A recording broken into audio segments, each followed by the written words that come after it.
Oh, hey! How are you, sweetheart? What are you doing here? I thought you having dinner at your grandparents'. Well, we're having dinner at Kim's. He's waiting for me in the car. I wanted to tell you that I deposited that check, your check. Was it enough to cover Steve's loans? And then some. I talked with Mr. Brewster at the bank. He said that it would cover all of his outstanding loans and then some future ones. All right, just do me a favor. Don't tell Steve the money came from me, will you? I don't think his pride will take it. Yeah, right. I think I might ask Grandma and Grandpa to tell him it was a loan from them. Good thinking? Well, just until he's more sure of himself, you know. Well, he should know what a good friend you are. I want to tell him the truth. Maybe that would put to rest, finally, would prove that you are changed. It's not going to be that easy, Betsy, you know? I learned from Sierra that once you kill somebody's trust, it takes a lot to get it back. Hey, as far as I'm concerned, there's nobody Steve should trust more than you.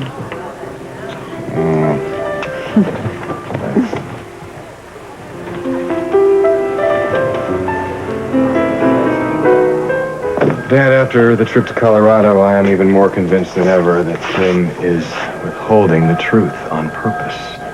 I know you felt that way for quite a while, but you know Kim. Why would she hold anything back? I don't know. But she is. It was so clear when we walked into that house, she was guarding everything she said. I even tried to catch her off guard. We went over the story step by step, but she could not explain the evidence the Hobson has against her. But you know, son, if I experienced trauma like that, I might be fuzzy about the details myself. That is not fuzzy. It's not fuzzy. It doesn't ring true. This case is going to trial sooner than I anticipated, and if she's holding back from me, how can I prepare an adequate defense for her? I don't know what to say to you, but I find it very difficult to believe that Kim would lie about anything. Kim, by not having told the truth from the very beginning, you've put yourself in terrible jeopardy. Frannie would never have been brought to trial for Douglas's murder as you have. The very fact that you are having to manufacture this story is creating what they call a reasonable doubt. Peter, I know that, and it's getting worse. I had to lie to Tom again when I was up in Colorado. I had to try to match some of my story, at least, to some of the evidence they have against me. Well, it's not going to stop. You're going to have to keep inventing lies to cover the ones you've already told.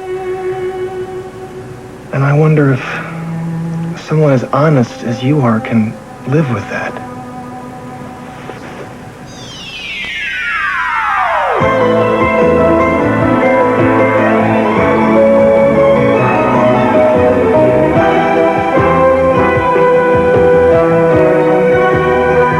As the world turns.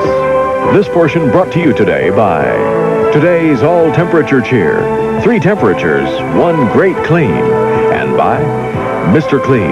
For a clean so shiny you have to ask, is it wet or is it dry?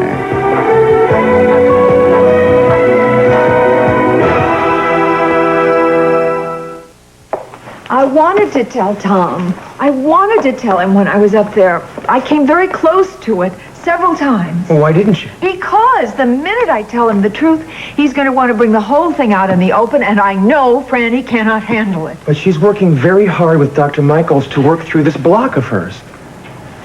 I know. And she will remember when she is ready. And when she does, I just hope that she will understand why I had to lie. What about Bob? Will he understand? I hope so. But Tom, oh God, Tom is the one. He's the one. I mean, he's trying so hard to find some kind of defense for me, and I feel as if I have betrayed a very sacred trust with him. Kim, do you realize that you are placing everyone else's welfare above your own?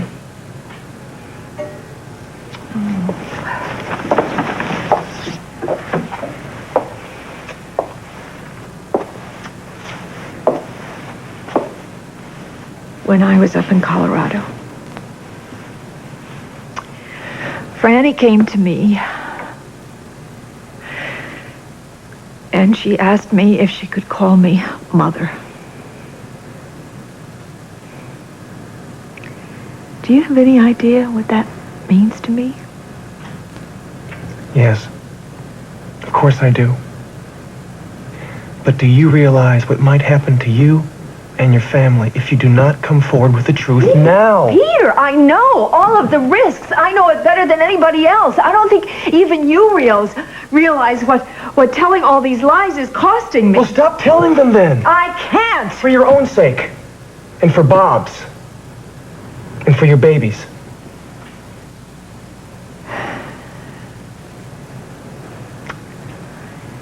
It is too late to turn back. Don't mean to break up the business meeting. But Cop wants me to move in. Okay, I'm ready to go when you are. Craig, here's the seating chart for tonight. Thank you, Seth.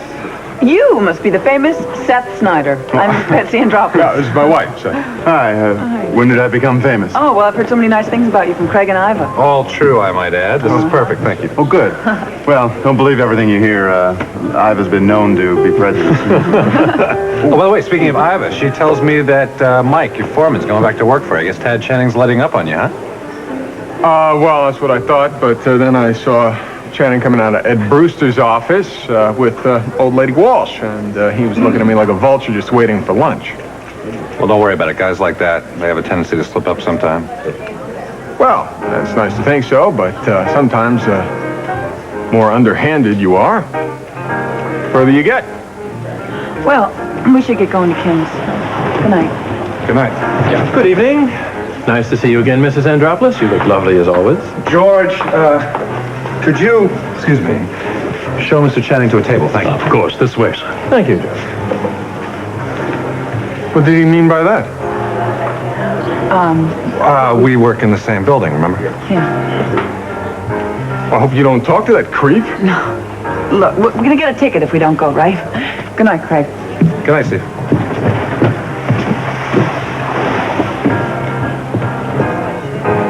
Dad, I really need you to talk to Kim.